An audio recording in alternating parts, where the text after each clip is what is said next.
PlayStation will eventually abandon console exclusives and follow Xbox's strategy, Moon Studios CEO believes. So I seen this article and I thought it was pretty interesting. I figured I could go ahead and do a video on it. And it kind of made me laugh too because Moon Studios CEO, this dude's been actually he's been talking a lot lately. So I'm kind of curious if he's just kind of like on one recently or if he's just kind of always had his opinion, but it isn't until recently that some of the stuff he's been mentioning has been kind of coming out, because he was the same person that made the comment in regards to Banjo-Kazooie and believing it would be able to rival a Mario game. I did a video on that the other day. So the fact that he's coming out making these statements, I'm like, man, this dude's coming out with some takes for sure. So I figured it was something we can go ahead and get into and yeah, talk about, because I feel like it'll be a little bit interesting if PlayStation does decide to go in this direction. So we'll go ahead and check out the article and I'll give my thoughts as we go along. So console exclusivity will eventually become a thing of the past for PlayStation, as it has with Xbox, due to how consoles and the market as a whole have changed, the Moon Studio CEO believes. In a lengthy post on X, Moon Studio CEO Thomas Mueller talked about Xbox's current approach, saying that it is the right one for several reasons. A few years back, the studio decided not to make No Rest for the Wicked under Microsoft because it would have prevented the game from being released on PlayStation consoles and Nintendo Switch, and would have impacted the game considerably, as the studio felt that multiplayers and crossplay are an important part of the experience. And I have to agree with that wholeheartedly, just because with today's day and age, especially with how things have gone, you kind of have to have crossplay.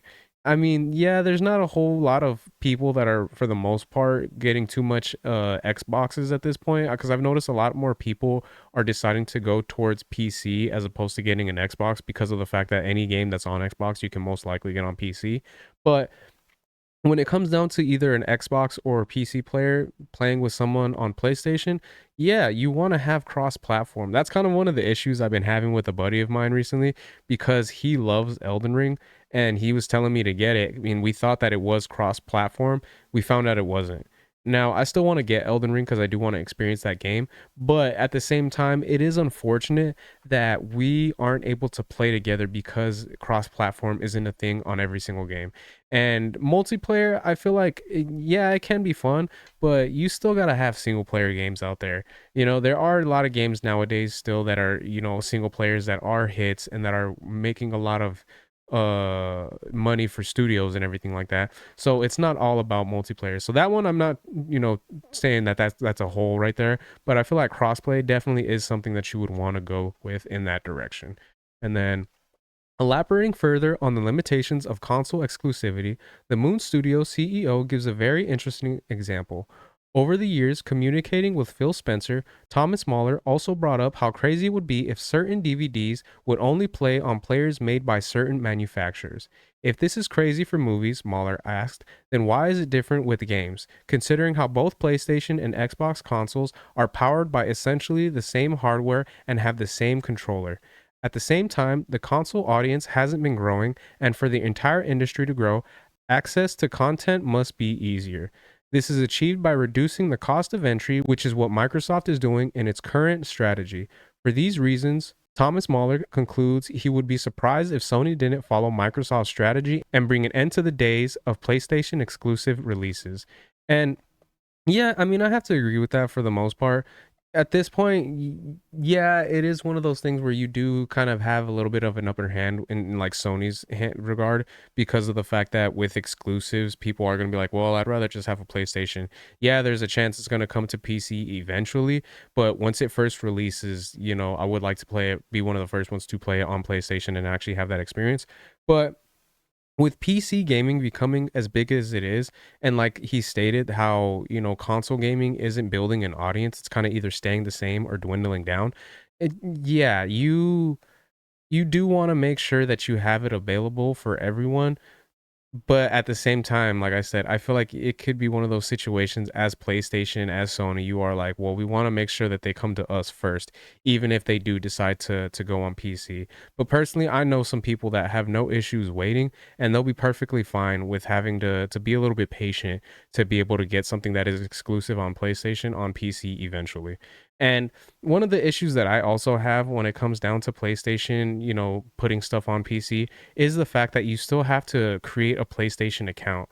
I've made it very clear on some of my videos in the past how I don't agree with that. I've had a lot of people in the one of the videos that I had made, they kind of went against that in regards to making it seem like it's not really a big deal. I personally feel like it is, just because I don't agree with the fact that if you don't have a PlayStation account, you still have to, like, and you're on PC, you still have to make a PlayStation account and kind of give them your information. And I've stated the reasons, partially because of the fact that, PlayStation has gotten hacked multiple times. So it's like, why would you want to give them your information when it can more than likely get sent out there to hackers and stuff like that, which I don't agree with, as well as the fact that PlayStation has certain rules and regulations that you would have to abide by, even though you don't have a PlayStation yourself, which is something I do not agree with at all. So I feel like that's a little bit of a weird one right there. But at the same time, as a PC player, yeah, you want to be able to actually experience some of these games as well, and see how fun they are when it comes down to something like God of War or like Ghost of Tsushima or something like that. So, Microsoft started doing away with Xbox exclusives last year and has since released multiple games on PlayStation 5 and Nintendo Switch, including Hi Fi Rush, Grounded, and Sea of Thieves. With Microsoft Flight Simulator, Halo, the Master Chief Collection, and others also rumored to launch on PlayStation 5 and Nintendo Switch 2, it will be very interesting to learn if Microsoft's strategy will pay off in such a big way that Sony will consider following suit. And that's kind of a weird one because I don't know necessarily how Sony would feel about that. Yeah, when it comes down to PC, I can definitely see them being okay with it. But as far as releasing, some of Sony's games on Xbox and the Nintendo Switch 2, I don't think Sony would be willing to go in that direction, no matter how well Microsoft's strategy is and how well it looks for them. Because at the end of the day, I mean, let's face it, when it comes down to the console wars between Microsoft and Sony, Sony won. You know what I mean? So at this point, I feel like with Microsoft going in that direction, there isn't really much of a surprise there because they don't really have too much to offer in that regards because of the fact that from what I've heard, I don't have an Xbox myself, but I've heard that the PS5 works a lot better than the Xbox. So the fact that they'd be going in that direction would be a little bit weird on Sony's part, just because I feel like there could be more money to be made for them if they decided to stay exclusive and not really go on to other consoles. But who knows? Maybe it'll be something they'll consider and actually go with in the future. I think they'd be better off just kind of making everything cross-platform in that regard, as opposed to keeping stuff exclusive just for Sony and PlayStation. But again, who knows? Only time will tell at this point, and we'll see what happens in the future when it comes down to Sony and the direction that they take. So those are my thoughts on that. Let me know what you guys think in the comment section. Do you guys think that Sony will eventually come to a point where they decide to do cross, gaming and everything like that, releases and stuff, instead of having exclusivity? Do you think they'll be releasing stuff on Xbox and the Switch and PC all at the same time along with their own releases? I personally don't think so, but let me know what you guys think in the comments. If you guys could like, share, subscribe, all that good stuff. If you guys have been watching this long, I really appreciate it. It means a lot. And yeah, until next time, Harmonic out. Peace.